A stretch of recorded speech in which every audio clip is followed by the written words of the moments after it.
அருட்பெருஞ்சோதி அருட்பெருஞ்சோதி தனிப்பெரும் கருணை அருட்பெருஞ்சோதி.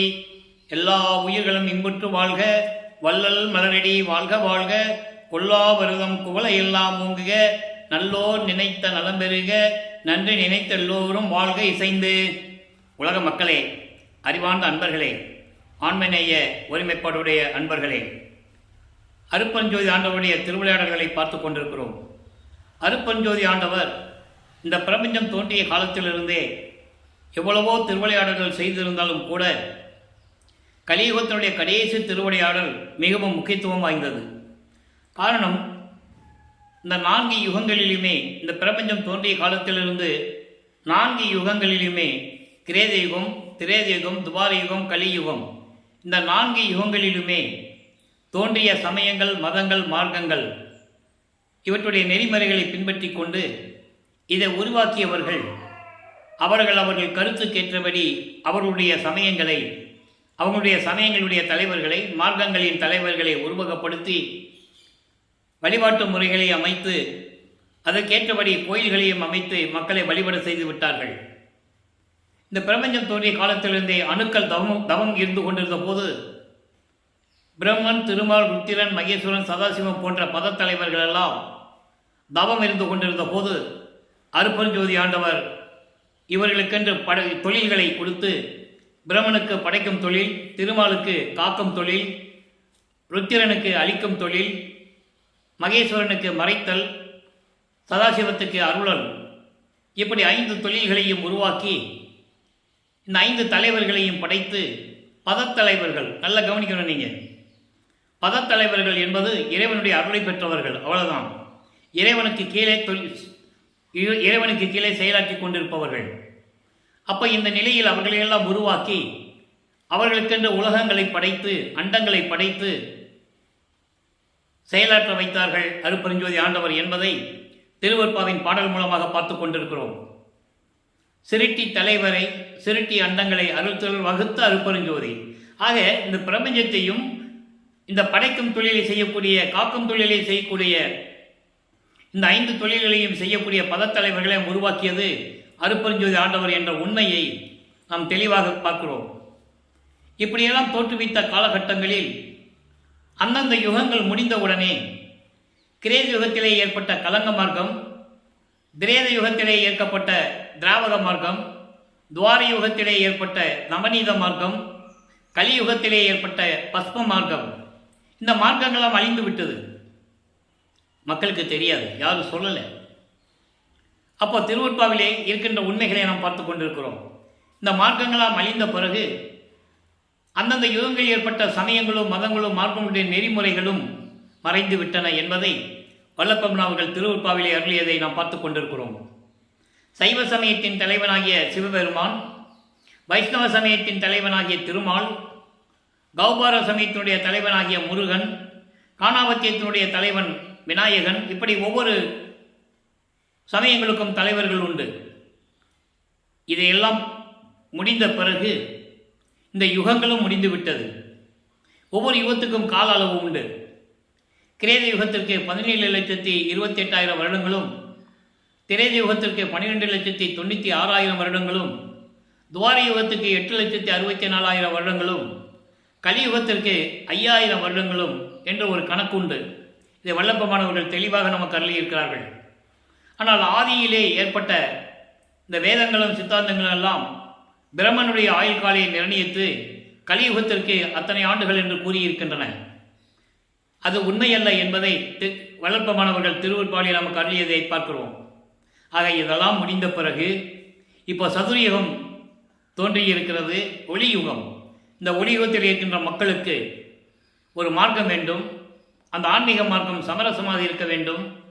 உலக மக்கள் எல்லாம் இந்த மார்க்கத்தை ஏற்றுக்கொண்டு இறைவன் ஒருவனே என்ற நிலையில் எல்லோரும் சகோதரத்துவத்துடன் வாழ வேண்டும்.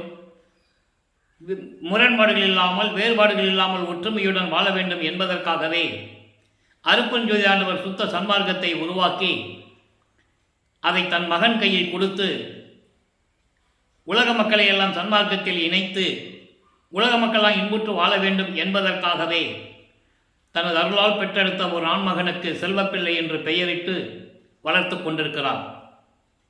காலங்கள் நெருங்கி கொண்டிருக்கிறது. சதாசிவத்தினுடைய ஆயுள் காலம் முடிவடையும் காலகட்டங்களில் ஆயுள் காலம் என்பது அவருடைய அருள் ஆற்றல் அந்த காலம் குறிப்பிட்ட வரையில் தான் இருக்கும்.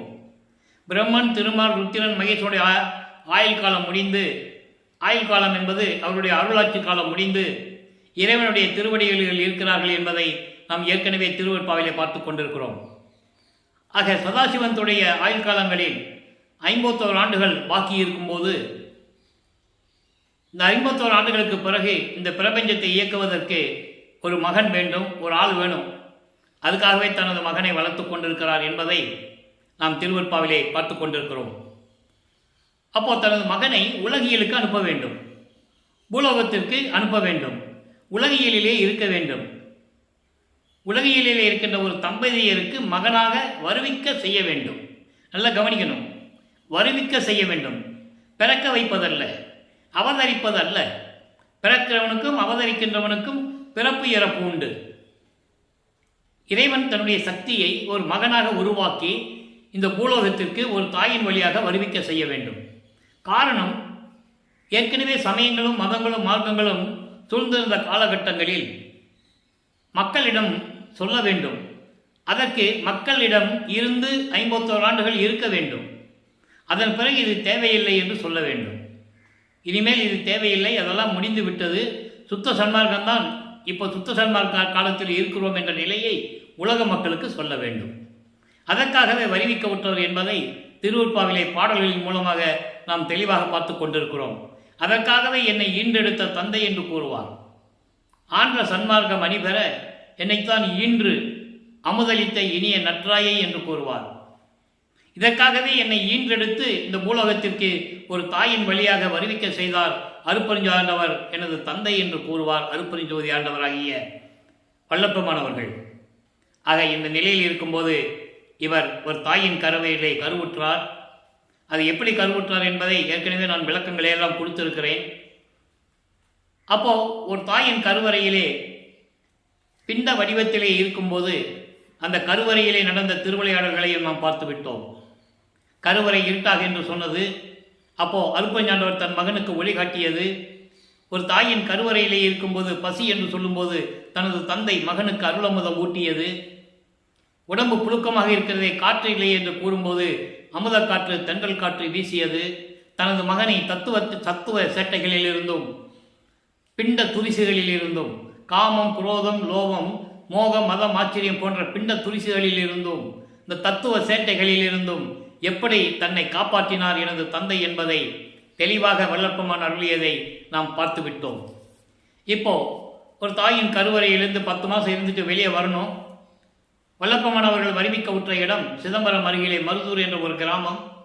அங்கே ராமையா பிள்ளை சின்னையம்மை அவர்களுடைய சைவ குலத்தில் இருந்த அவர்களுடைய இல்லற வாழ்க்கையில் வருவிக்க உற்றார். நல்லா கவனிக்கணும். ஏற்கனவே அவங்களுக்கு இல்லற வாழ்க்கையிலே பிறந்த குழந்தைகள் உண்டு. 2 ஆண்கள் 2 பெண்கள்.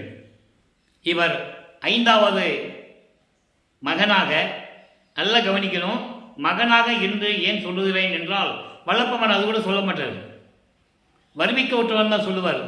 உபசாரத்தால் பெற்ற தாய் என்பால் ஒருத்தியின் கருவறையிலிருந்து அப்படின்னு தான் சொல்லுவார். அப்போ உலகியலுக்காக அது சொல்ல வேண்டிய கடமை இருக்கிறது. வருவிக்க விட்டதனால் ஏற்பட்ட சொந்தம் அது. வல்லப்பமானவருக்கென்று எந்த உறவும் சொந்தமும் இல்லை, பேரனோ பேத்தியோ எல்லாம் கிடையாது, அவர் குடும்ப நடத்தெல்லாம் கிடையாது. அந்த விளக்கத்தை நாம் பார்த்து கொண்டிருக்கிறோம்.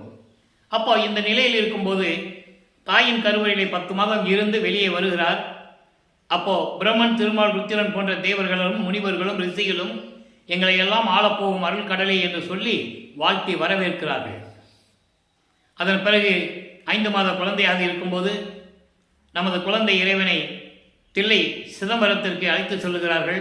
அங்கே தனது மகனுக்கு வெட்ட வெளியாக காட்டுகிறார், சிதம்பர ரகசியத்தை காட்டுகிறார், சிவ ரகசியத்தை காட்டுகிறார் அருட்பெருஞ்சோதி ஆண்டவர் என்ற நிலையை பாடலின் மூலமாக நாம் பார்த்துவிட்டோம். எல்லா உண்மைகளும் இங்கே பேசக்கூடிய விளக்கங்கள் எல்லாமே பாடல்களில் இருக்கின்ற உண்மைகள், விளக்கங்கள். தில்லை தலத்தடையை திரை தூக்க தரிசித்த போது இந்த பாடலை எல்லாம் வாழ்நாள் முழுவதும் சொல்ல வேண்டும். ஏன்னா அவர் 5 மாத குழந்தையாக இருக்கும்போது இறைவன் தனக்கு எப்படி திருவிளையாடல் செய்தார் என்பதை உலக மக்களுக்கு சொல்லக்கூடிய ஒரு அற்புதமான பாடல். தில்லை தளைத்தடையே திரை தூக்க தரிசித்த போது வேய்வகை மேல் காட்டாதே எந்தனக்கே வெளியாய் காட்டிய மெய்புறவா மெய்ப்பொருளே என்று கூறுவார். வேய்வகை மேல் காட்டாதே என்பது மற்றவர்களைப் போல் உருவங்களோடு பட்டாடை அணிந்து ஆபரணங்களை அணிந்து அந்த கோலத்துடன் இல்லாமல் மேல் காட்டாதே, அது மாதிரி இல்லாமல் வெளியாய் காட்டிய மெய்புறவாம் மெய்ப்பொருளே. அங்கே ஏன் மெய் உறவாம் என்று சொன்னார்? உண்மையான தந்தை இயற்கை உண்மை விளக்க கடவுளாகிய அருட்பெருஞ்சோதி ஆண்டவரே என்று கூறுகிறார். அதன் பிறகு அவருக்கு மறைப்பு நிலை ஏற்படுகிறது. காலங்கள் கடந்து சென்ற போது ராமைய பிள்ளை அவர்கள் காலமான பிறகு சின்னைமையா அவர்கள் இந்த 5 குழந்தைகளையும் அழைத்து கொண்டு பொன்னேரி என்ற கிராமத்தில், பொன்னேரி பக்கத்தில் சின்னக்காவனம் என்ற ஒரு கிராமம் இருக்கிறது. அங்கே போகிறாங்க.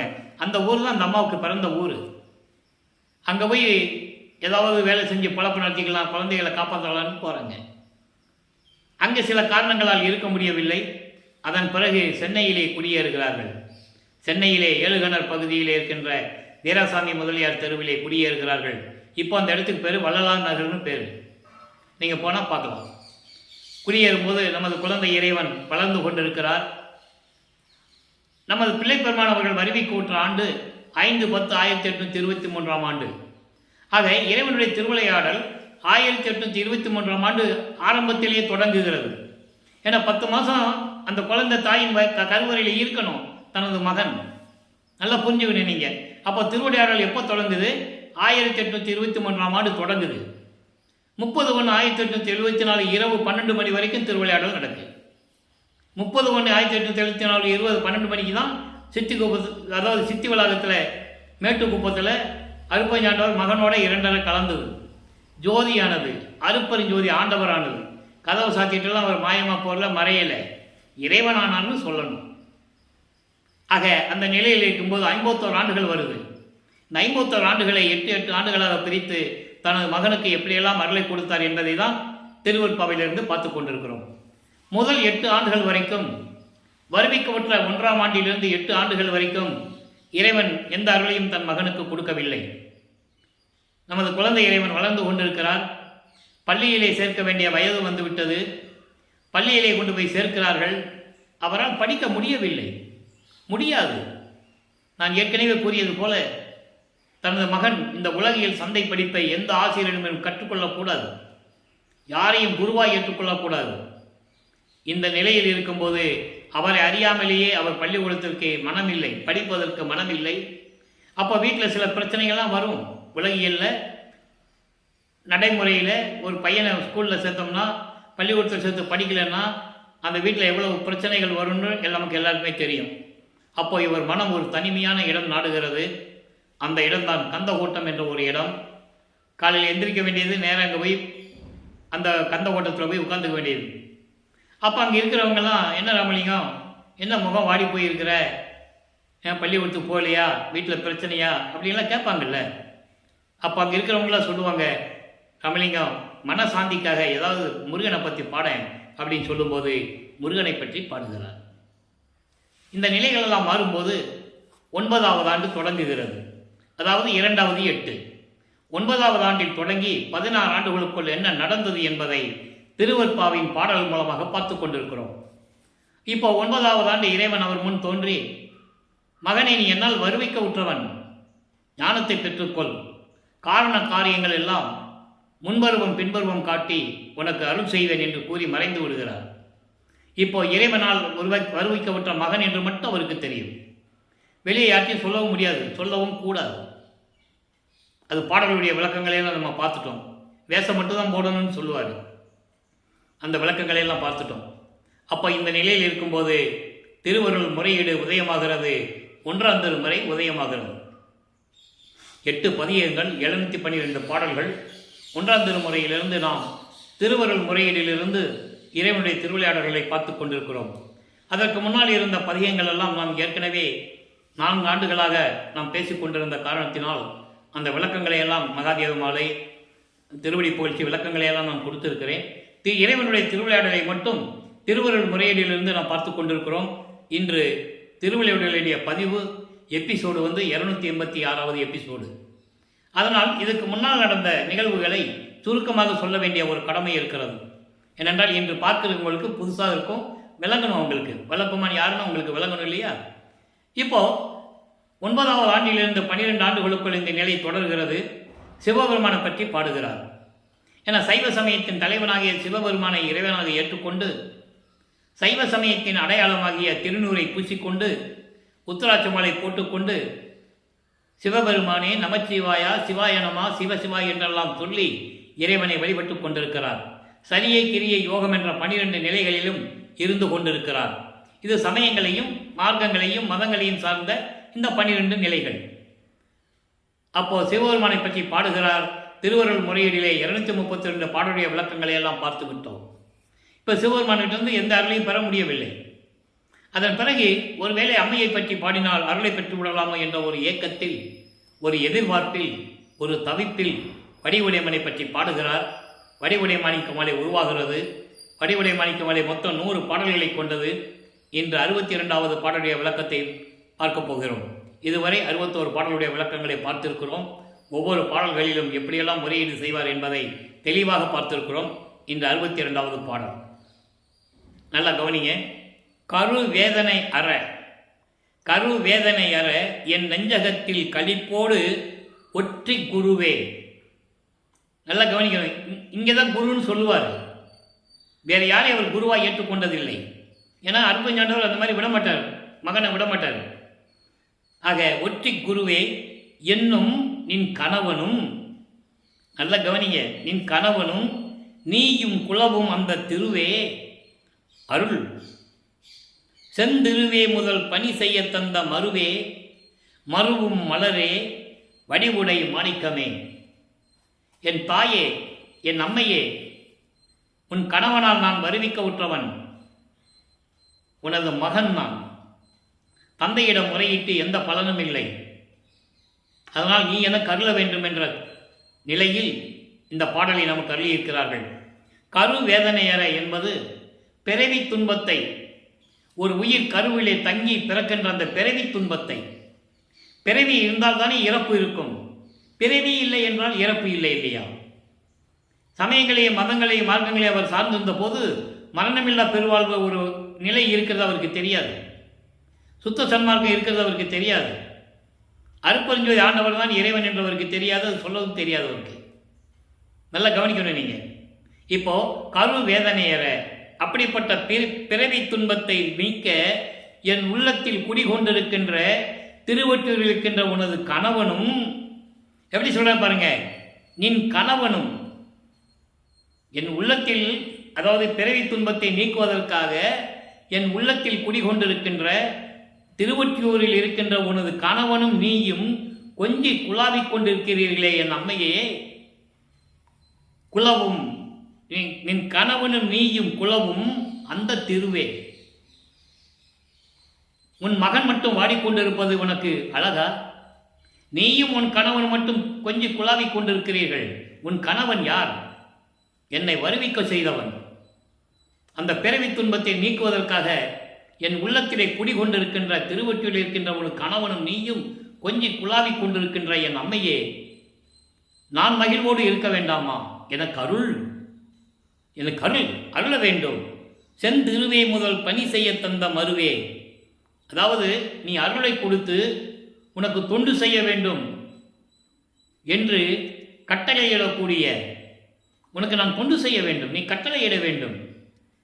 மருவே என்பது அருள் நிறைந்த என் அம்மையே என்று பொருள். மருவும் மலரே, அருள் மனம் வீசக்கூடிய மலர் போன்று இருக்கின்ற என் அம்மையே, வடிவுடை மாணிக்கமே, எனக்கு அருள வேண்டும் என்று கூறுகிறார். ஆக சிவபெருமானை பற்றி முறையீடு செஞ்சாச்சு. இப்போ அம்மையை பற்றி முறையீடு செய்து கொண்டிருக்கிறார். இந்த நிலையில் இருக்கும்போது வல்லப்பெருமான் அவர்கள் எந்த அருளையும் பெற முடியாமல் எப்படியெல்லாம் அவர் மனம் கலங்கியது என்பதை நாம் தெளிவாக பார்த்து விட்டோம். இப்போ 13வது ஆண்டில் ஞானத்தை பெற்ற பிறகு முதலாக சென்னையிலிருந்து அவர்கள் இருந்து கொண்டிருந்த அந்த இடத்திலிருந்து நமது குழந்தை இறைவன் 13வது ஆண்டில் திருவொற்றியூருக்கு நடந்து செல்லுகிறார். முதலாக செல்லுகிறார். ஏன்னா மனம் அங்கே போக சொல்லுகிறது, மனம் தூண்டி விடுகிறது, அவரை மனம் அழைத்து செல்லுகிறது. அப்படி சொல்வதை விட அருட்பெருஞ்சாண்டவர் அவருடைய உள்ளத்தை தூண்டி விடுகிறார். என் மகனை திருவொற்றியூருக்கு அழைத்து செல் என அடுத்தடுத்து பணிகள் தொடரணும். மகனை பக்குவப்படுத்த வேண்டும், மகனுக்கு அருள் பக்குவத்தை கொடுக்க வேண்டும். சமயங்களிலும் மதங்களிலும் மார்க்கங்களிலும் இருக்க வைத்து அவனை அலைய வைத்து இந்த நிலையில் அவனை வைக்க வேண்டும் என்பதற்காக திருவொற்றியூருக்கு அழைத்து செல்ல சொல்கிறார் உள்ளத்தை. இவர் திருவொற்றியூருக்கு போகிறார். அங்கே போய் தியாகராஜ பெருமானை எப்படியெல்லாம் பாடினார் என்பதை நாம் பார்த்தோம். 2ஆம் திருமுறை உருவாகிறது.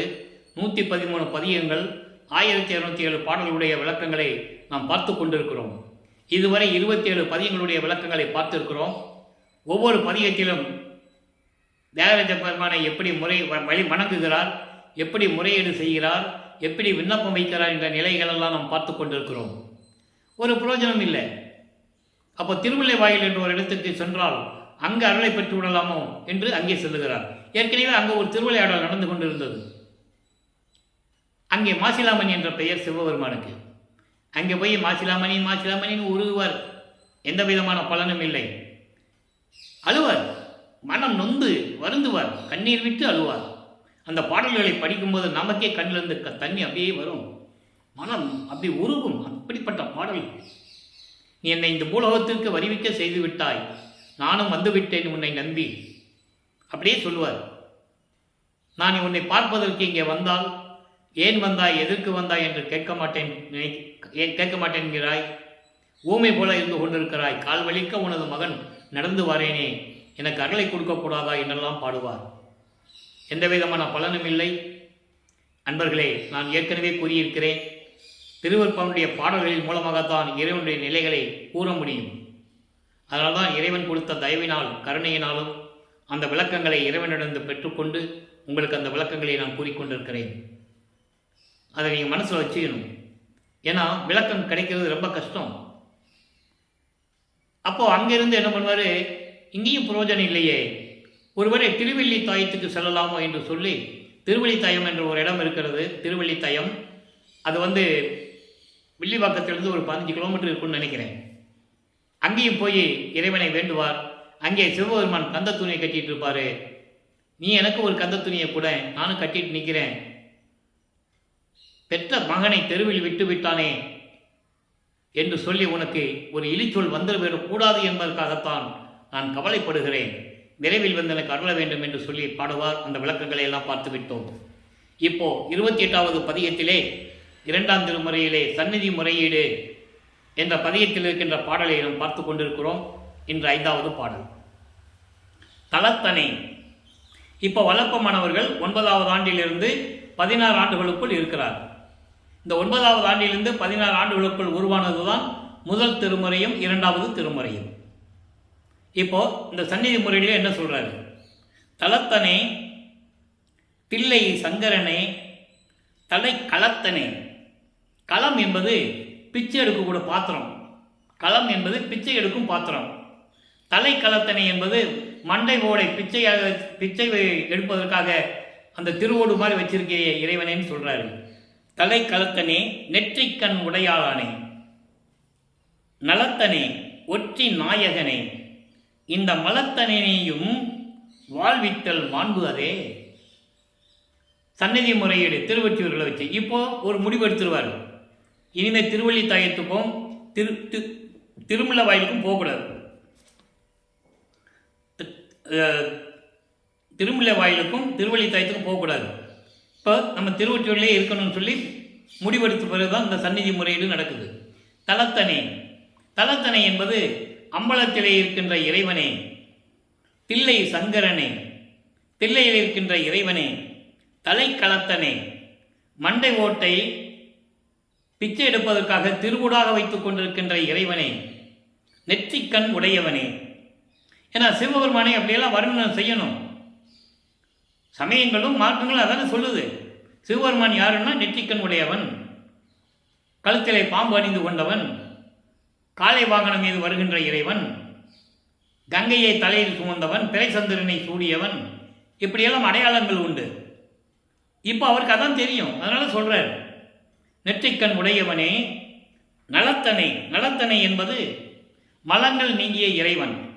ஆணவம், கண்மம், மாயை, மாமாயை, துரோதை போன்ற மலங்களை நீங்கிய இறைவன் என்று கூறுவார்.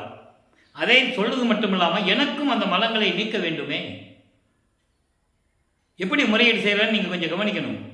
மலங்கள் இல்லாதவன் இறைவன். அப்போ உன்னால் வரிவிக்க ஊற்றவன் நான்.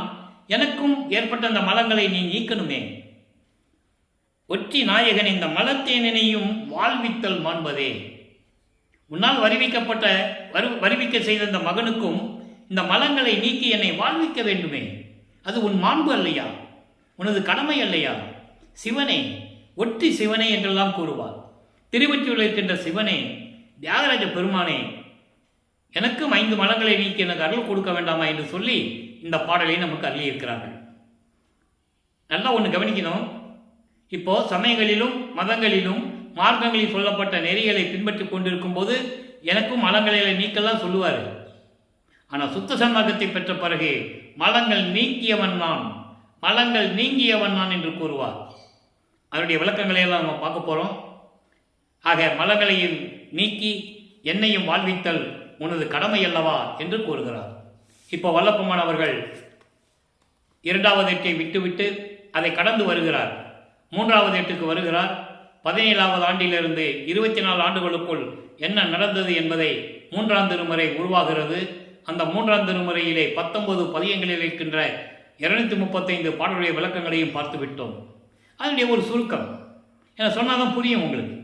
3ஆம் திருமுறையில் என்ன நடந்ததுன்னு சொல்லணும்ல. அந்த 8 வருஷத்தில் என்ன நடந்ததுன்றது ஏற்கனவே நம்ம விளக்கமாக பாடல் மூலமாக பார்த்துட்டோம். இப்போ அதனுடைய சுருக்கம் அடுத்த எபிசோடுக்கு போகும்போது இதை சொல்லி தான் ஆகணும். அப்போது இந்த நிலையில் இருக்கும்போது இப்போ ஒன்லி திருவொற்றியூர் மட்டும்தான் போவார். அதாவது திருவொற்றியூரில் தியாகராஜ பெருமாள் கோயிலுக்கு மட்டும்தான் இப்போ போவார். எங்கேயும் போகிறதில்லை, நிப்பாட்டிட்டார். அப்போ இந்த நிலையில் இருக்கும்போது அந்த 19 பதியங்கள் இருக்கின்ற பாடல்களுடைய விளக்கங்களை எல்லாம் பார்த்து விட்டோம். இறைவனுடைய நிலையை சொல்லி எப்படியெல்லாம் முறையீடு செய்தார் என்பதையெல்லாம் பார்த்தோம். இப்போ இறைவன் காட்சி கொடுப்பாரு. காட்சி கொடுத்து மறைஞ்சிடுவார், பேசுறது இல்லை. அப்போது இவருடைய மனம் இயங்குகிறது. நம்ம நேராக போனாலும் பேசுறது இல்லை, காட்சி கொடுத்து மறைஞ்சிடுறாரு. ஒருவேளை தூது அனுப்புவோமே என்று சொல்லி நாரையும் கிளிகளையும் தூது அனுப்புவார். 3ஆம் திருமுறையிலே அந்த பதியத்துடைய விளக்கங்களை எல்லாம் பார்த்து விட்டோம். நாரையும் கிளியும் நாட்டூரும் தூது என்ற பதியத்தில் இருக்கின்ற பாடல் அத்தனையும் மிகவும் அருமையாக இருக்கும். தூது போனது திரும்பி வராது. அப்போ இவர் என்ன பண்ணுறாரு, ஒரு குறைச்ச பெண்ணோட போய் குறி கேட்பார். நான் ஏற்கனவே கூறியது போல உலகில் இந்த மாதிரி நிலைகள்லாம் வரும்போது பிள்ளைகளுக்கு கல்யாணம் பண்ணணும், இல்லை குடும்பத்தில் ஒரு கஷ்டம் வருது அப்படின்னா குறி கேட்க போவாங்க, ஜாதகம் பார்க்க போவாங்க. அந்த நிலையில் இவர் இருந்து கொண்டு இருக்கிறார். அந்த படியங்களுடைய பாடல்களையெல்லாம் பார்த்து விட்டோம். திருவிழா வீதி வரும்போது எப்படி இறைவன் காட்சி கொடுத்தார் என்பதையும் அந்த நிலைகளெல்லாம் நாம் பார்த்து விட்டோம். இப்போ 19வது பதியத்தினுடைய இறுதியில் காதல் மாட்சி என்ற பதிகத்திலே இவரை பார்த்து சிவபெருமான் தெருவழியாக எப்படி ஓடுகிறார் என்பதையும் பார்த்தோம். இவர் ஓட்டத்தை சிவபெருமான் ஓடுறாரு, இவர் பின்னால் ஓடுறாரு, ஓட்டத்தை என்னால் பிடிக்க முடியலையே அப்படின்னு சொல்கிற விளக்கங்களை எல்லாம் பார்த்து விட்டோம். அப்போ அங்கே இருக்கின்ற மக்கள் எல்லாம் கேட்பாங்கல்ல, அந்த விளக்கங்களை எல்லாம் நம்ம ஏற்கனவே பார்த்தாச்சு. ஒரு சுருக்கமாக சொல்ல வேண்டிய கடமை இருக்கிறது. ஏன்னா இப்படியெல்லாம் சொன்னாதான் அங்கே திருவொற்றியூரில் நடந்த நிகழ்ச்சிகள் மக்களுக்கு தெரியும். சாதாரணமாக வல்லற்பெருமான் யாருன்றது 202 வருஷமாக முடிஞ்சு போச்சு. வல்லற்பெருமானை வருவிக்க விட்டு 202 வருஷம் முடிஞ்சிருச்சு. இப்படி ஒரு நிலையை மக்களிடம் சொல்லி யாரும் விளக்கவில்லை என்பதனால் வல்லற்பெருமானை ஒரு சாமியார்னு சொல்லிட்டு இருக்காங்க. தமிழ் துறவி என்றார்கள். நான் ஏற்கனவே கூறியது போல ஏன் கூறுகிறேன் என்றால், சொன்னதையே ஏன் சொல்லுகிறேன் என்றால், மக்கள் மனதில் பதிய வேண்டும். எப்படி சொன்னாங்க இதுவரைக்கும், அப்படி அல்ல, அப்படி அல்ல. அவர் துறவி அல்ல, அவர் எழுத்தாளர் அல்ல, அவர் இறைவனுடைய மகன். திருவொற்றியூர் இருக்கும்போது இப்படியெல்லாம் திருவிளையாடல் நடந்தது. அப்போ அவர் சிவபெருமானை வழிபட்டுக்கிட்டு இருந்தார், திருநூறு பூசிக்கிட்டு இருந்தார், உத்தராட்ச மலையை போட்டுக்கிட்டு இருந்தாருன்னு நம்ம சொல்லணும் மக்கள்கிட்ட. அப்புறம் எப்படி விட்டுட்டு வந்தாருன்னு சொல்லணும்ல. அந்த நிலையை தான் நம்ம பார்த்துக்கிட்டு இருக்கோம். அப்போ அங்கே இருக்கிறவங்க சொல்லுவாங்க, என்ன ராமலிங்கம், ஏன்னா வருட கணக்கில் பார்க்குறாங்க அவர் அங்கே இருக்கிறவங்க, அந்த தெருவில் இருக்கிறவங்க எல்லாருமே, திருவொற்றியூர் இருக்கிறவங்க மோரார்தங்களஸ் எல்லாமே பார்க்குறாங்க. அப்போ அவங்க எல்லாம் கேட்பாங்கல்ல, என்ன ராமலிங்கம் திருவள்ளியா ஓடுறேன்னு கேட்குறத பாடலில் இருக்கிறத சொல்கிறாரு. அதான் நான் விளக்கத்தை சொல்கிறேன். பாடலில் எப்படி சொன்னாருன்றதை உங்களுக்கு விளக்கமாக சொல்கிறேன். கேட்குறாங்க எல்லாரும். ஏன் ராமலிங்கம் இப்படியெல்லாம் ஓடுற அப்படின்னு கேட்கும்போது, சிவபெருமானை என்னை பார்த்து ஓடுறாரு, நான் பிடிக்க போனேன், ஓட்டத்தை பிடிக்க முடியலன்னு சொல்லுவார். அப்போ அவங்க ஏளனமாக பேசுகிறதையும் பாடலில் எப்படியெல்லாம் ஏளனமாக பேசுனாங்கன்னெலாம் சொல்லியிருக்காரு. அந்த விளக்கத்தையெல்லாம் பார்த்தோம். இந்த கலிகாலத்தில் இதெல்லாம் நடக்கிறோமா? அப்போ கலியுகம் நடந்து கொண்டு இருக்கிறது. கலியுகம் 1900 ஆண்டுகள் தான் முடிவடையுது. அப்போ வல்லப்பமானவர்கள் அங்கே இருக்கும்போது 3வது எட்டில் இருக்கும்போது 24 வருடங்கள் அவருக்கு. அப்போ கிட்டத்தட்ட 1847 வருடத்தில் இது நடந்திருக்கு. 1823 அறிவிக்க விட்டுறது. ஒரு 24 ஆண்டுகளை கூட்டிக்கங்க. 1847 ஆண்டு திருவொற்றியில் இந்த நிகழ்ச்சி நடக்குது. இது திருவருட்பாவில் கண்ட உண்மை. வேணும்னு சொல்றதில்லை, கற்பனையிலெல்லாம் சொல்றதில்லை. தெளிவாக பாடல்களில் நமக்கு விளக்கம் இருக்கு. அப்போ அவங்க சொல்லுவாங்க, கலியுகத்தில் இப்படியெல்லாம் நடக்கிறது, என்னப்பா இது சொல்கிற, இப்படியெல்லாம் நடக்குமா?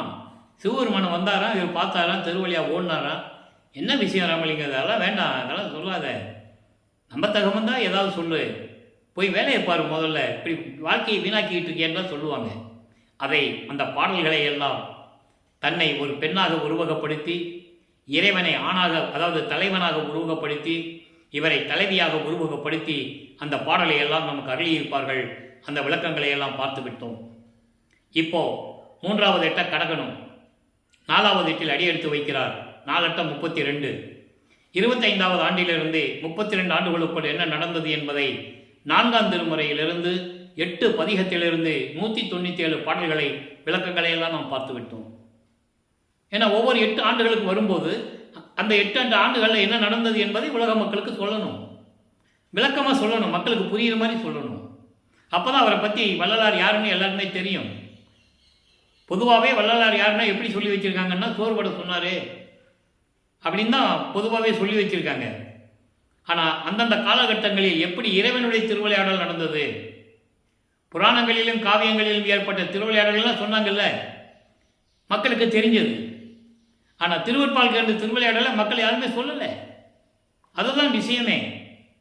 அப்போ அந்த 8 ஆண்டுகள் என்ன திருவிளையாடல் நடந்ததுன்னா, 27வது ஆண்டில் வல்லப்பமானவர்கள் அறிவிக்க விட்டு நமது பிள்ளை பெருமானுக்கு 27 ஆண்டுகள் அந்த நிலையில் அவருக்கு பிறப்பு, அதாவது அவருக்கு வயசு இல்லை, நல்லா கவனிக்கணும். அதனால தான் நான் வருவிக்க விட்டாண்டு என்று சொல்லுவது. அவர் ஒவ்வொரு யுகத்திலும் இருந்தவர், இறைவனுடைய திருவடியிலேயே இருந்தவர், இறைவன் சொல்லுகின்ற சில வேலைகள் எல்லாம் செய்தவர். அதில் பாட்டிலே சொல்லுவார், சின்ன சின்ன வேலையெல்லாம் செஞ்சவங்ககிட்ட நல்ல பேர் வாங்கினேன்ல, அப்பா கிட்ட நல்ல பேர் வாங்கினேன் அப்படின்லாம் சொல்லுவார். அப்போ அவர் ஒவ்வொரு யுகத்திலும் இருந்தார் என்பதை நாம் விளக்கமாக பார்த்து கொண்டிருக்கிறோம். அருட்பெருஞ்சோதி அகவல்லே சொல்லுவார், ஊழிதோறும் ஊழி உளப்பராது ஓங்கி வாலி என்று எனக்கு வாய்த்த நன்னிதியே. பிரபஞ்சத்தை உருவாக்கும் போதே என்னையும் உருவாக்கி ஒவ்வொரு யுகத்திலையும் இருப்பாயாக என்று சொன்னவர் எனது தந்தை அருட்பெருஞ்சோதி ஆண்டவர். தெளிவாக சொல்லுவார். அதில் எந்த விதமான மாற்று கருத்து கிடையாது, யாரும் மறுக்கவும் முடியாது. அப்போ அந்த நிலையில் இருக்கும்போது 4ஆம் திருமுறையிலே 27வது ஆண்டில் ஒரு திருமணம் நடக்குது. இவர் வருவிக்க உற்ற ஏற்பட்டதனால் சொந்தம் அக்கா மகள் என்ற தனக்கோடி அம்மையாருக்கு இவர் திருமாங்கல்யம் கட்ட வேண்டும், தாலி கட்ட வேண்டும்.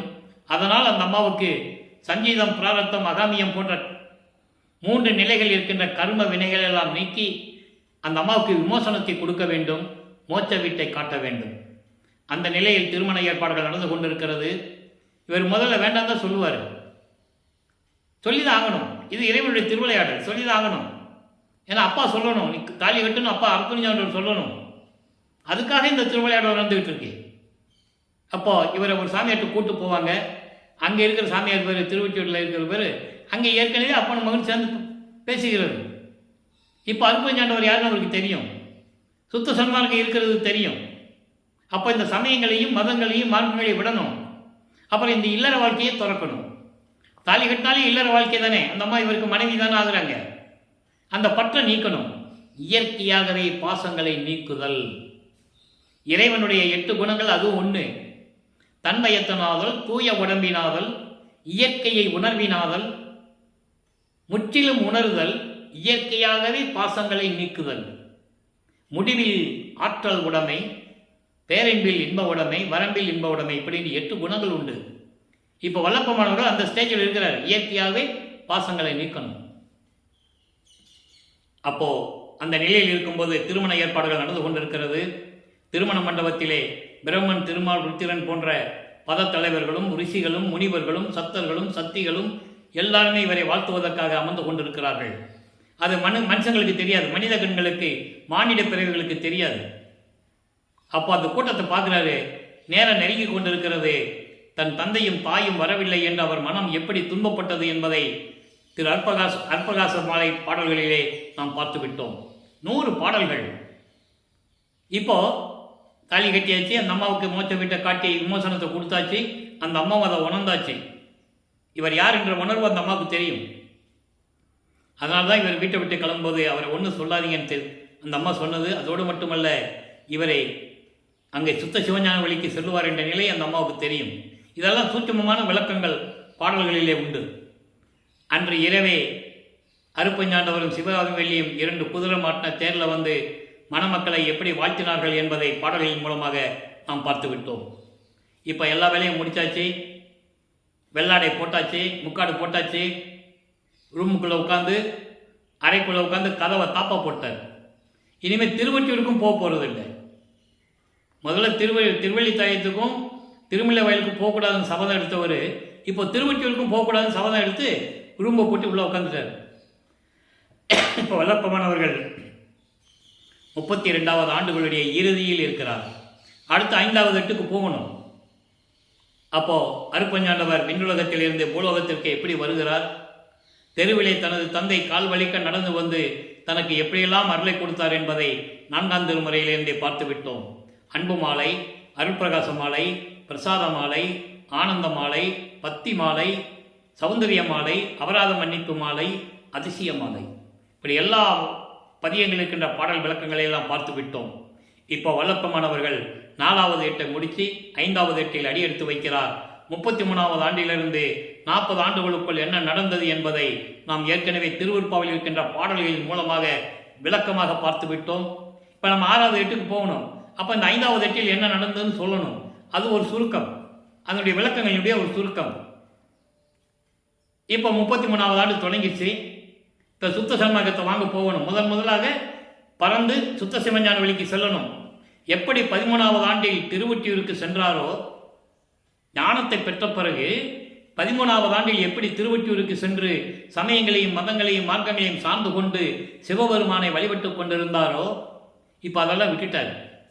இப்போ நமச்சிவாய சிவாய நமன் சொல்கிறதில்லை, திருநீர் பூசுறதை விட்டாச்சு, உத்தராட்ச மலையை கழட்டி போட்டாச்சு, வெள்ளாடை போட்டாச்சு, முக்காடு போட்டாச்சு.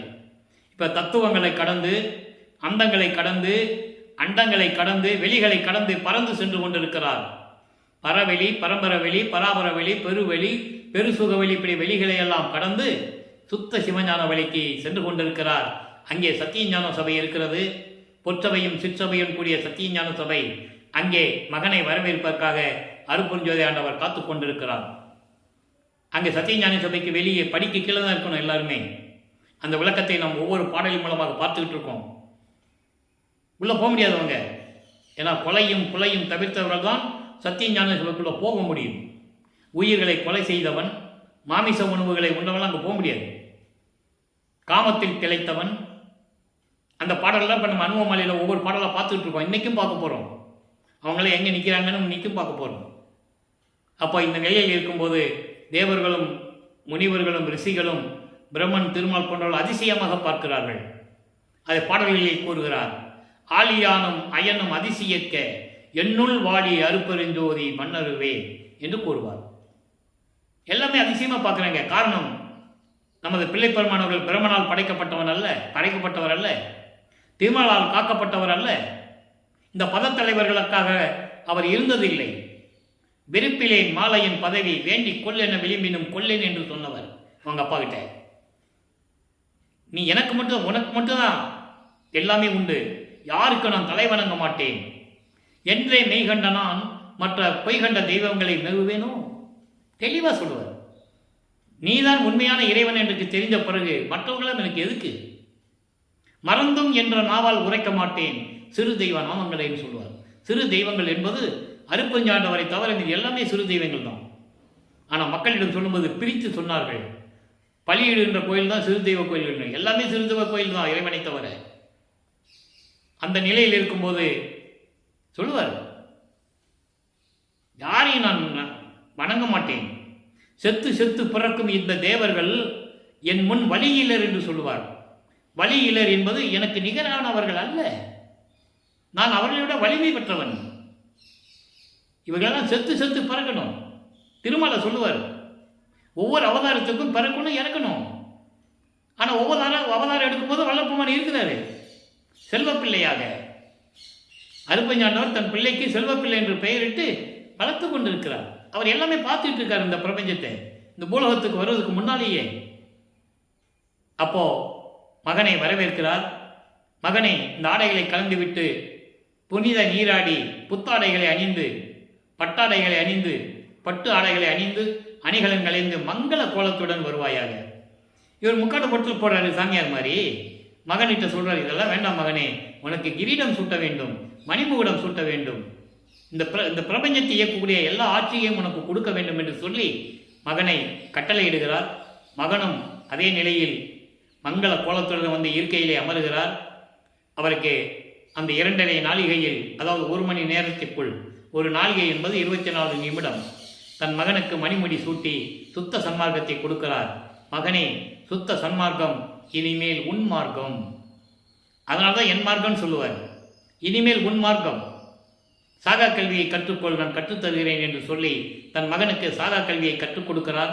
பிரபஞ்சமே பார்த்துட்டு இருக்கு. பிரம்மன், திருமால், ருத்திரன் போன்றவர்களெல்லாம், முனிவர்களாம், ரிஷிகளெல்லாம் சத்தியஞான சபைக்கு கீழ்ப்படியில் கூட கால் வைக்க முடியாது, வெளியே தான் நிற்கணும்.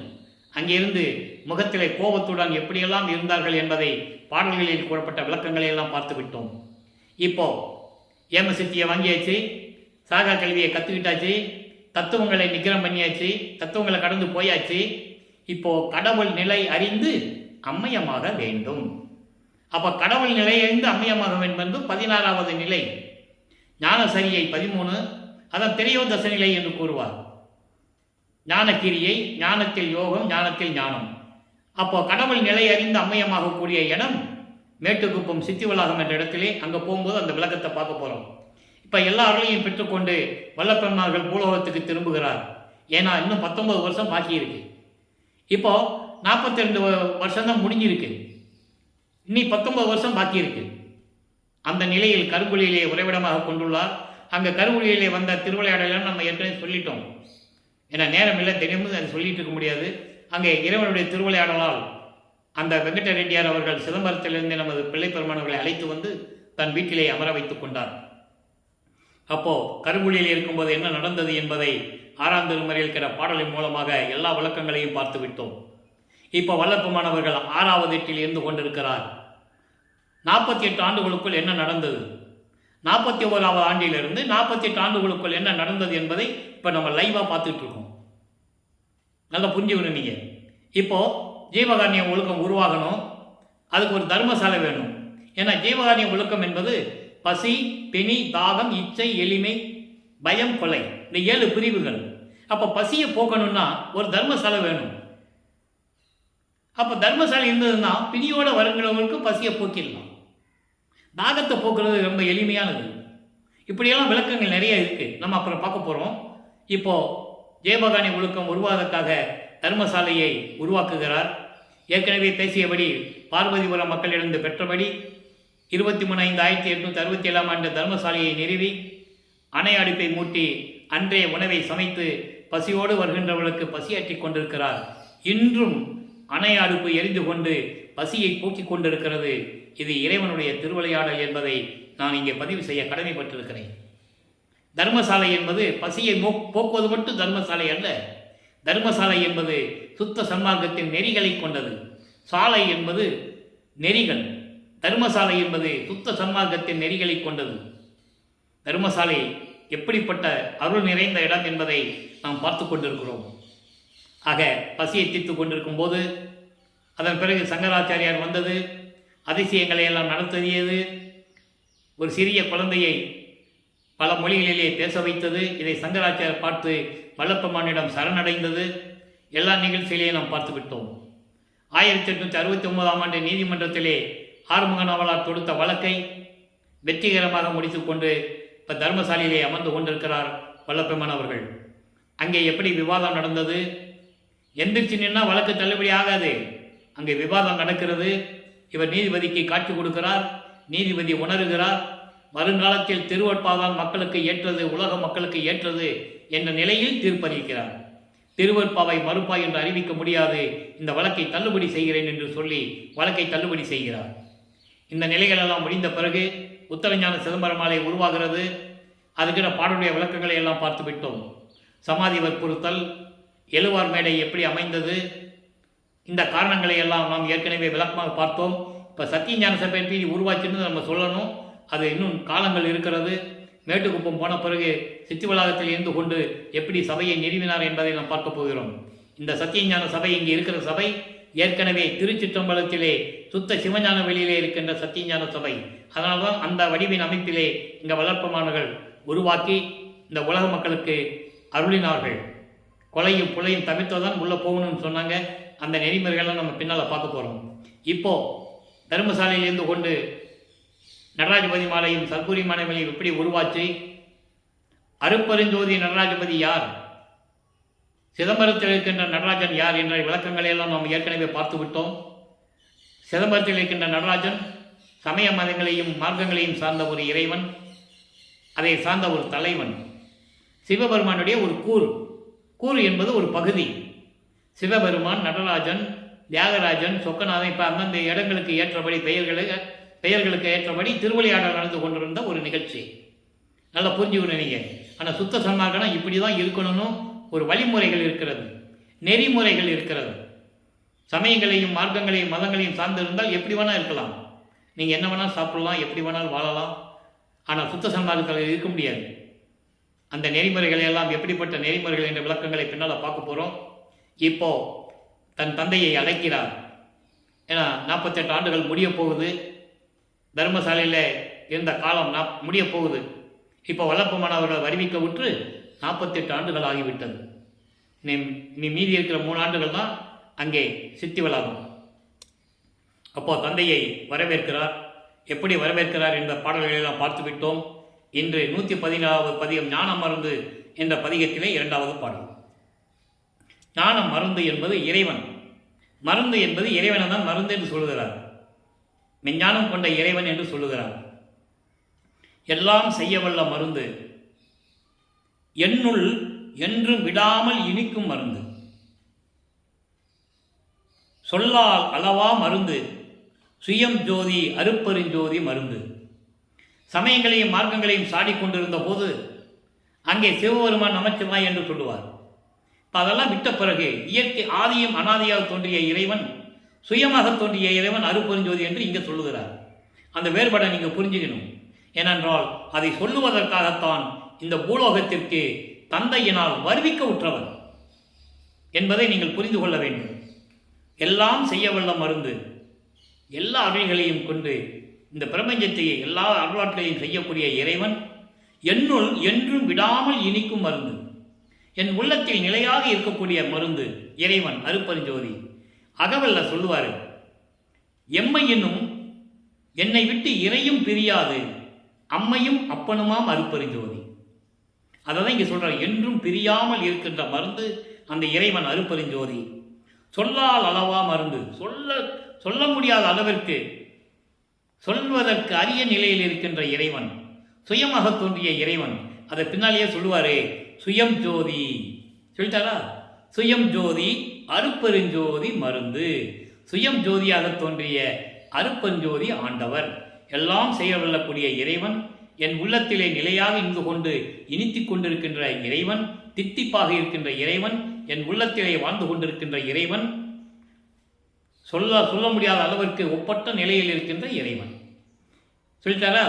இப்போ 147வது பதிகம் அனுபவ மாலையிலே 62வது பாடல். அனுபவ மாலை என்பது மொத்தம் 100 பாடல்களை கொண்டது. அவருடைய அனுபவங்களை கூறுவது. அனுபவங்கள் என்பது இறைவனிடம் எப்படி அருளை பெற்றுக் கொண்டார், அருப்பெருஞ்சோதி ஆண்டவர் யார், எங்கே இருக்கிறார், எப்படி அருளை பெற்றுக்கொண்டார் என்பதை உலக மக்களுக்கு சொல்லுகிறார். அதை எப்படி சொல்றாருன்னா, தன்னை மனைவியாகவும் இறைவனை கணவனாகவும் வர்ணனை செய்து, உள்ளத்தை மனதை தோழியாக வர்ணனை செய்து, தோழியிடம் சொல்லுவது போல உலக மக்களுக்கு சொல்லுகிறார். இதான் கான்செப்ட், நீங்கள் நல்லா புரிஞ்சுக்கணும். இப்போ சொல்கிறார் பாருங்க, மாதே கேள். மாதே என்றால் பெண்ணே, பெண் என்றால் தோழி, தோழியிடம் சொல்லுகிறார். அப்போ உலக மக்களுக்கு சொல்கிறாரு, உலக மக்களே நான் சொல்லுவதை கேளுங்கள். நல்லா புரிஞ்சுக்கணும் நீங்கள், இதான் விளக்கம். மாதே கேள் என்பது தோழியிடம் சொல்லுவது போல சொல்லுகிறார். முதல்ல பாடலை கவனிங்க, விளக்கம் தானாக வரும். மாதே கேள், அம்பலத்தை திருநடம் செய்யும் பாத மலர் அணிந்த பாதுகையின் புறத்து எழுந்த அணுக்கள். யாரு? இந்த பிரம்மன், திருமால், ருத்திரன் போன்றவர்கள் எல்லாம் முனிவர்களும் சித்தர்களும் யோகிகளும் எல்லாருமே எனது தந்தை அருள் நடனம் செய்து கொண்டிருக்கின்ற எனது தந்தையின் கால்களில் அணிந்திருக்கின்ற பாதுகை. பாதுகைன்னு காலணி, காலணி செருப்புன்னு சொல்லுவாங்க. காலணி, அந்த காலணியில் ஒட்டிய தூசுகள், காலணிக்கு வெளியே இருக்கின்ற தூசுகள்னு சொல்றாரு. ஏன் இதை சொன்னாரு அப்படின்னு நம்ம சிந்திக்கணும். அப்படின்னா இவர்களெல்லாம் செயலற்று இருக்கிறார்கள். இறைவனுடைய அருளுக்கு கோடான கோடி பங்கு கீழ்த்தரத்தில் இருக்கின்றார்கள். இதை உரைநடை பகுதியில் நீங்கள் படிச்சிருக்கலாம், தெளிவாக சொல்லுவார். கீழ்நடை, அதாவது அருட்பெருஞ்சோதி ஆண்டவருடைய அருள் தன்மைக்கு கோடான கோடி பங்கு கீழ்நிலையில் இருக்கின்றவர்கள். அதுக்கு தான் அப்படி சொல்றாரு. என் தந்தை அணிந்திருக்கின்ற பாதுகை இருக்கிறதே, காலணி இருக்கிறதே, அதில் வெளியிலே ஒட்டிருக்கின்ற துகள்கள், அணுக்கள் என்று சொல்லுகிறார்.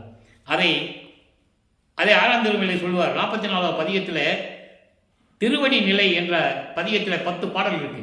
அதில் சொல்லுவார், எல்லாம் எனது தந்தையின் இடது காலில் சுண்டு வரையில் நகத்தில் ஒட்டி இருக்கின்ற துகள்கள்னு சொல்லுவார். திருவடியை அறிந்தனன் என்று சொல்லுவார். அதை தான் இங்கே சொல்றாரு. இவர்களெல்லாம் அந்த நிலையில் இருக்கிறார்கள் என்று சொல்கிறார். அப்போ அதில் இருந்து தோன்றிய அணுக்கள் தவம் இருக்கின்றன. எப்படியாவது அருளை பெற்றுவிட வேண்டும். காரணம், ஒவ்வொரு யுகமும் முடிந்தவுடனே பிரம்மன், திருமால், ருத்திரன், மகேஸ்வரன், சதாசிவனுடைய செயல்காலம் முடிந்து விட்டது. அவங்களால பதவி இல்லாமல் இருக்க முடியல. பதவி இல்லாமல் இருக்க முடியல. திரும்பி பதவியை வாங்கணும். அப்போ தவம் இருக்கிறாங்க. அந்த அணுக்கள் தவம் இருக்கிறார்கள். எப்படி தவம் இருக்கிறார்கள்? இங்க பாருங்க, இதெல்லாம் அற்புதமான பாடல்கள் நண்பர்களே. இதெல்லாம் யார் சொன்னது மக்கள்கிட்ட சொல்லுங்க. ரொம்ப ஏன் வேதனை, என் மனசு வேதனைப்படுதுன்னா, எப்படிப்பட்ட உண்மைகளெல்லாம் மறைத்து விட்டார்கள், மக்களிடம் சொல்லலைன்ற ஒரு வேதனை ஆதகம் தான் எனக்கு இருக்கு. எப்படி இருக்கிறாங்களா? நல்லா கவனிங்க. மாதேவர், ருத்திரர்கள் 1 கோடி கோடி. நல்லா கவனிக்கணும். ருத்திரன் ஒருத்தன் தான். ஆனால் ருத்திரர்கள் சொல்றாரே, கோடி கோடி ருத்திரர்கள் சொல்றாருல்ல, அவருக்கு என்ன அர்த்தம்?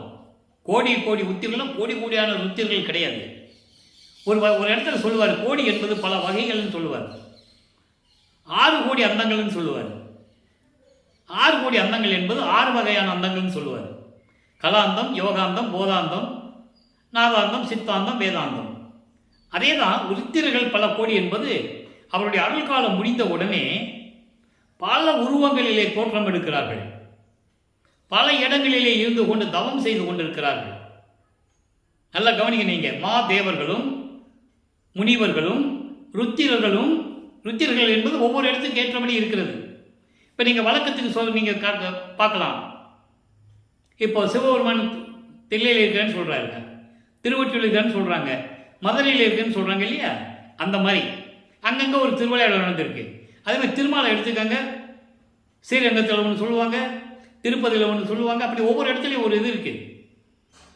அப்படி அந்தந்த இடத்துல இவங்க என்ன பண்ணாங்கன்னா, அந்தந்த உருவங்களாக மாறி வாழ்ந்துக்கிட்டு இருந்தாங்க. அப்போ ருத்திரர்களும் அந்த மாதிரி. அப்புறம் வலை பிடித்த நாரணர்கள். வலை என்பது சங்கு சக்கரம் கொண்டவன். இந்த சங்கு சக்கரம் கொடுத்தது யார் என்பதை திருவருப்பாவில் சொல்லுவார். நெடுமாலுக்கு நேமி அளித்த நீர் மிடியேனின் அருள்மேவ விரும்பிலரோ. அன்னைக்கே சங்கு சக்கரம் கொடுத்தே இல்லை அவனுக்கு. அதனால என்ன பலன் நீ கண்டாய்? அப்பா கிட்ட சொல்றாரு, சங்கு சக்கரம் ஏன் அவனுக்கு கொடுத்த? அதனால என்ன ஆச்சு? ஒரு யுத்தமே நடந்து முடிஞ்சிருச்சு. அப்ப என் மகனுக்கு எதுவும் அருள் கொடுக்க மாட்டியா? அதை இங்க சொல்றாரு, வலைன்னு சொல்றாரு. இங்க வலை, வலை பிடித்த நாரணர்கள், சங்கு சக்கரம் கொண்ட திருமாலர்கள் எல்லாம் அவங்களும் கோடி கோடி. திருப்பதியிலே சீனிவாச அவதாரம் சொல்றாங்கல்ல, வெங்கடேச பெருமான் சொல்கிறாங்க, சீனிவாசன் சொல்கிறாங்க. அப்போ ஒவ்வொரு ஊருக்கு ஒன்று இருக்குல்ல. மன்னார் என்னமோ மன்னார்லாம் சொல்லுவாங்க, ஸ்ரீரங்கத்தில் அரங்கநாதன், இவங்கெல்லாம் எப்படி வந்தாங்க? அவங்களுக்கு இருந்த அந்த சிறிய ஆற்றலால் பூலோகத்துக்கு வந்து அங்கேயும் ஒரு திருவிளையாடல் பண்ணிக்கிட்டு இருந்தாங்க. இவங்களுடைய சக்தி இழந்து அந்த நிலைகள்லாம் இருக்கும்போது இப்படியெல்லாம் இருந்தாங்கன்னு சொல்கிறாரு.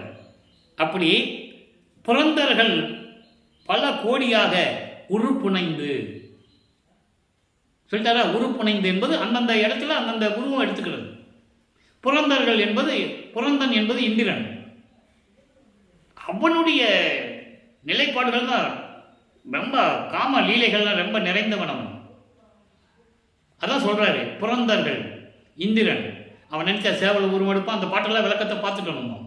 கௌசிக முனிவனுடைய மனைவி அகலியிடம் உடலுறவு செய்வதற்காக சேவல் உருவெடுத்து கூவியவன். இப்படி ஒவ்வொரு காலகட்டங்களிலும் ஒவ்வொருத்தரும் திருவிளையாடல் இந்த பூலோகத்துக்கு வந்து செஞ்சுட்டு இருந்திருக்காங்க. பிரம்மனும் திருமாலும் ருத்திரனும் இந்த பூலோகத்தில் வாழ்ந்த ஒரு உத்தமியிடம், ஒரு கற்புக்கரசியிடம் நிர்வாணமாக சோறு போடும் என்று சொன்னவர்கள் தானே புராணங்களில் உண்டு. வளப்பவனும் கூறுகிறார், இப்படியெல்லாம் திரிந்து கொண்டிருந்தவர்கள் ஈர்க்கும் புகுதாத முளை மதத்தை இன்னும் தவிர்த்தார் அல்லடி என்று சொல்லுவார். ஈர்க்கும் புகுதாத என்பது ஒரு தென்னங்குச்சி அளவு கூட இன்னும் காமத்தை விடலைன்னு சொல்றார். அதை இங்க குறிப்பிடுகிறார். இவங்கெல்லாம் அங்கங்க நிலைக்கு ஏற்றபடி அங்கங்க போய் இப்படியெல்லாம் திருவிளையாடல் செய்து கொண்டிருக்காங்க. திருவிளையாடல் என்பது அந்தந்த நிலைகளில் இருக்கக்கூடிய ஒரு செயல்கள். நீங்களும் கேள்விப்பட்டிருப்பீங்க. தமயந்தி என்ற கற்பு கரைச்சியிடம் போய் நிர்வாணமாக சோறு போட சொன்னவங்க தானே. அந்த மாதிரி என்ன பண்ணாங்க? சொல் தட்டாதவர்கள் இவர்களை குழந்தையாக்கி தொட்டிலில் போட்டு சோறு ஊட்டிட்டாங்க. அப்போ லட்சுமியும் சரஸ்வதியும் ருத்திரையும் வந்து மடிப்பிச்சை கேட்கிறார்கள், தாலி பிச்சை கேட்கிறாங்க. இது புராணங்களில் உண்டு. நான் ஏற்கனவே கூறியது போல திருவற்பாவை பற்றி பேசும்போது புராணங்களை பற்றி பேசுவதில்லை. இருந்தாலும் ஒரு சில இடங்களில் இந்த மாதிரி ஒரு விளக்கம் வரும்போது சொல்ல வேண்டிய கடமை இருக்கிறது. நீங்கள் நல்லா புரிஞ்சுக்கணும். அப்போ இப்படிப்பட்டவர்களாம் இருந்தார்கள். இவர்களெல்லாம் உருப்புனைந்து அவங்க தேவைக்கு பல வடிவங்களாக இருந்து கொண்டு உருவம் எடுத்துக்கொண்டு தேயராகி என்பது வலுவிழந்து அருள் இழந்து, அதாவது முழு சந்திரன் தேய்பிரையாகும் இல்லை, சந்திரன் தேய்பிரையாகுவது போல, நிலா வந்து தேய்பிரையாகுவது போல இவங்களெல்லாம் அந்த அருளை எல்லாம் இழந்து வலுவிழந்து எங்கே இந்த பூலோகத்தில் தொழில் புரிவார் என்றால் என்பது தொழில் செய்வதில்லை, அவங்களுக்கு தேவையான நிலைகளை செஞ்சுட்டு இருக்கிறது. இந்த இடத்துல போய் அவருடைய ஆசையை நிறைவேற்றுகிறது. இப்படியெல்லாம் செய்கின்றவர்கள் எப்படி என்னுடைய தந்தையினுடைய திருவடியை புகழை பற்றி தெரிய முடியும், அறிய முடியும்? யாரையும் விடலை வளர்ப்பவன். அவர்கள் எல்லாரையும் பிடிச்சி வாங்கன்னு வாங்கிட்டு இருக்காரு திருவற்பாவில். இதை ஏன் சொன்னார் என்றதை நம்ம சிந்திக்கணும். இது பிரபஞ்சத்தின் உண்மைகள், யாரும் சொல்லலை. இவர் அதை சொல்றதுக்காக தான் வருவிக்க விட்டுறார். எவ்வளவோ நூல்கள் உருவாகி இருக்கின்றன, திருமுறைகள் உருவாகி இருக்கிறது. இறைவனை பற்றி பாடினார்கள், போற்றி போற்றி பாடினார்கள், இறைவனுடைய அருளை பெற்றார்கள், முத்தி அடைந்தார்கள். யாரு சித்தி அடைந்தது? ஐம்பூதங்களோட கலந்தார்கள். நெருப்பிலே கலந்தார் திருஞான சம்பந்தர், திருநாவுக்கரசர் தண்ணிலே கலந்தார். இவர் உருவத்தோட சக மார்க்கத்தில் இருந்த சுந்தரன் போனார். வாதவரன் என்ற மாணிக்கவாசகர் காட்டில் கலந்தார். பட்டினத்தார் மண்ணில் கலந்தார். இப்படியெல்லாம் ஐம்பதுகளோட கலந்தவர்கள் நிறைய பேர் உண்டு. இறைவனோடு இரண்டரை கலந்தது யார்? அதான் சிந்திக்க வேண்டிய விஷயம். இறைவன் வந்து மகனோட கலந்தது திருவற்பா. தன் பிரிந்த சக்தியோடு 50 ஆண்டுகள் கழித்து இறைவன் தன் சக்தியோடு மீண்டும் இணைந்து கொள்ளுகிறார். இதான் கான்செப்ட், திருவற்பா கான்செப்ட். அப்போ எதை சொல்றாரு எல்லாம் நம்ம விளக்கமா பார்த்துட்டோம். இப்படி இந்த பிரம்மனும் திருமாலும் ருத்திரனும் இந்திரன்களும் இந்த தேவர்கள் என்ன பண்ணாங்க? அவங்க இஷ்டத்துக்கு படி இந்த பூலோகத்துக்கு வந்து அங்கே இருக்க முடியாது. எந்த விதமான அருளும் கிடையாது, செயலும் கிடையாது. இருக்கிறத வச்சுக்கிட்டு சிறிது அளவு அருள் மொழி பெற்றுக் கொண்டு சொல்லுவார். புத்தனிலிருந்து எல்லாமே சொல்லுவார், பேர் வச்சே சொல்லுவார் புத்தனை. திருவருட்பால உண்டு. இவங்கெல்லாம் சிறிதளவு அருளை பெற்றுக்கொண்டு இந்த வையகத்துக்கும் வானகத்துக்கும் மனம் போனபடி திரிந்தவர்கள் சொல்றாரு. அந்த திரிந்தவர்கள் சொல்றாருல, அதான் இங்க சொல்றாரு. இப்படி பூலோகத்துக்கு வந்து தொழில் புரிவார் என்றால் இங்க சேட்டை செஞ்சுட்டு இருக்காங்க என்றால் ஐயர் திருவடி பெருமை யார் உரைப்பார் தோழி? உலக மக்களை இறைவனுடைய திருவடியை பற்றி யார் சொல்லுவது? நான் தான் சொல்ல வேண்டும்.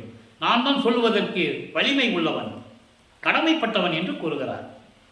ஆக இறைவனுடைய திருவிளையாடல் எப்படி நடந்தது, இறைவனிலிருந்து எப்படி அருளை பெற்றுக் கொண்டார், இந்த பிரபஞ்சத்தில் தோன்றிய பிரம்மன், திருமால், ருத்திரன் போன்றவர்களும் முனிவர்களும் இந்திரன்களும் எப்படி இருந்தார்கள், அவர்களுக்கெல்லாம் எப்படி அவர்கள் இறைவனுடைய திருவடியை பற்றி தெரியும், அவர்களால் எப்படி சொல்ல முடியும் என்ற நிலையை, அந்த அனுபவத்தை அனுபவ மாலையிலே நமக்கு கூறியிருக்கிறார்கள்.